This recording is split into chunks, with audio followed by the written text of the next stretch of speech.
Nous sommes le 22 avril 2021, c'est l'heure de la revue de la presse et des médias israéliens en direct de Jérusalem sur Radio Kalita.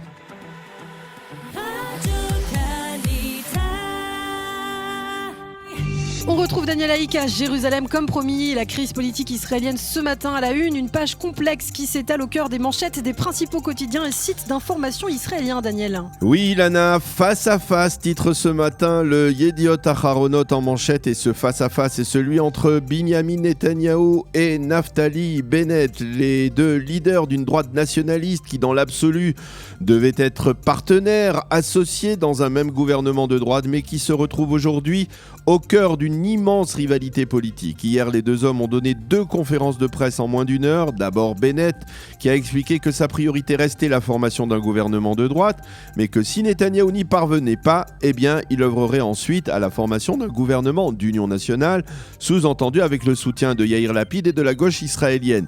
Une demi-heure plus tard, le Premier ministre Netanyahou a accusé Bennett d'avoir d'emblée pactisé avec la gauche, et il a réitéré sa proposition de provoquer des élections pour le poste de Premier ministre au suffrage universel direct. En manchette du Israël Hayom, on retrouve également Naftali Bennett et Binyamin Netanyahou. Mais dans le quotidien qui, il faut le rappeler, a été créé pour soutenir Binyamin Netanyahou, on ne peut s'empêcher de remarquer ce matin un détail de poids. Les paroles de Bennett ont été placées au-dessus de celles de Binyamin Netanyahou. Dans ce qui ressemble de plus en plus à un dialogue de sourds, Bennett a déclaré hier: le peuple veut un gouvernement, mais Netanyahou, lui, veut des élections. Quant à Netanyahou lui-même, eh bien, il déclare: Bennett a dupé ses électeurs de droite et rejoint le camp de la gauche. Le Maariv, lui aussi, cite Binyamin Netanyahou et Naftali Bennett. Les quotidiens et les sites d'information publient également ce matin les réactions à cette joute oratoire d'hier entre le président de Yamina et le Premier ministre israélien. Oui, au Likoud, on continue à s'en prendre, comme l'a fait Netanyahou à Naftali Bennett, comme s'il était l'ennemi politique numéro 1. Bennett est prêt à cracher à la figure de la démocratie pour être Premier ministre avec seulement 7 mandats, affirme-t-on ce matin au Likoud. Le leader de Yesh Atid, Yair Lapid, lui, s'est moqué de Binyamin Netanyahou et l'a accusé de malhonnêteté. Même son de cloche de la part de Benny Gantz, le leader de Bleu-Blanc, a déclaré: Bibi crache à la figure de la démocratie, c'est prendre les électeurs israéliens dans une 5e consultation, et c'est empêcher le pays d'avoir un budget, c'est empêcher le gouvernement d'avoir un ministre de la justice, et ce à cause de ce procès, dixit Benny Gantz. Quant à Lieberman, il a affirmé que Netanyahou était hystérique et qu'il était effrayé à l'idée de perdre le pouvoir. Pour Nitzan Horowitz de Meretz, Netanyahou est un archi-escroc. Pas de réaction officielle de la part des partis orthodoxes à cette confrontation Bennett-Netanyahou, mais une information qui a son importance.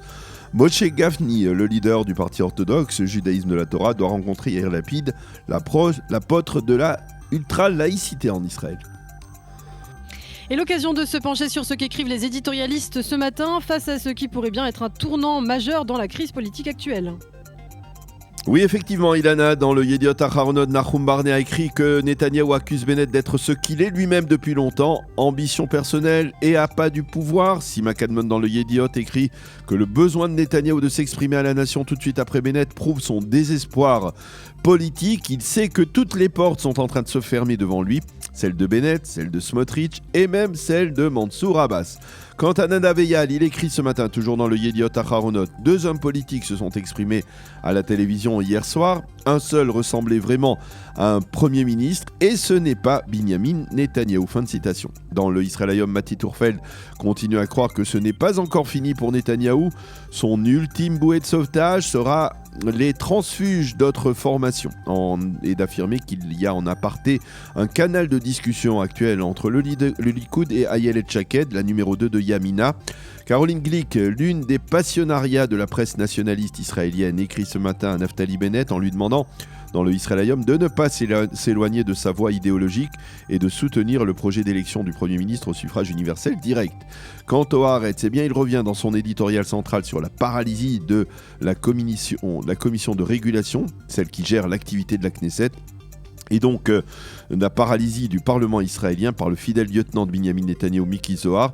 Et le Haaretz s'insurge contre cette pratique. Enfin, Amnon Abramovitz, l'un des principaux éditorialistes de la chaîne 12, écrit ce matin que Naftali Bennett n'a pas encore franchi le Rubicon vers la gauche. Il craint de le faire et on peut le comprendre, écrit Abramovitz, qui précise que Bezalel Smotrich à droite et Mansour Abbas dans le secteur arabe israélien sont deux puits politiques dont Binyamin Netanyahou voulait boire l'eau, mais qui pourraient bien finalement le faire couler. Et outre la politique, Daniel, d'autres éléments apparaissent ce matin dans la presse israélienne. Oui, eh bien, ce matin, dans le Yediot Aharonot et le Israël Hayom, on parle en première page de soldats de Tzahal et de leur sort tragique dans diverses circonstances. On trouve d'abord le visage d'Yitzhak Sayadan, cet ancien soldat traumatisé qui s'est immolé par le feu il y a près de 2 semaines et dont l'état de santé s'est très gravement détérioré hier. Il faut prier pour lui, demande la famille qui reste à son chevet. Mais en marge, le Israël Hayom publie également un document qui prouve que le ministère de la Défense a raté une occasion de créer une commission spéciale qui serait chargée de traiter des dossiers des soldats souffrant de post-traumatisme particulièrement sérieux. Le Yediot Aharonot, lui, fait la promotion de l'entretien qu'il publiera demain dans son intégralité d'un autre soldat. Un soldat qui a malencontreusement tué son meilleur compagnon d'armes il y a quelques mois en manipulant sans précaution son arme personnelle. On peut lire dans cet article douloureux les remords profonds qui rongent ce soldat dont l'identité n'est d'ailleurs pas révélée.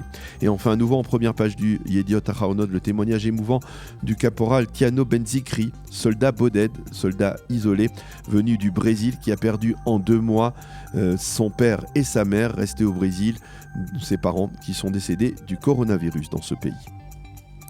Et puis enfin, rapidement, Daniel, une page d'histoire pour terminer. Sur une double page intérieure, le Yediot Aharonot évoque en effet un récit historique. Oui, un récit qui nous ramène au 14 mai 1948, le jour de la création de l'État d'Israël et de sa proclamation par David Ben Gurion. Les membres du Conseil de l'État, le gouvernement provisoire du nouvel État, avaient cet après-midi-là, on le sait, rédigé et signé la déclaration d'indépendance.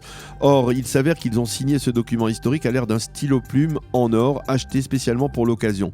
Pendant plusieurs décennies, personne n'a su ce qu'il était advenu de ce stylo, jusqu'à ce que le petit-fils du dernier signataire de la déclaration d'indépendance, l'ancien ministre David Zvi Fuchs, ne révèle ces derniers jours que c'est son grand-père qui avait conservé ce précieux stylo.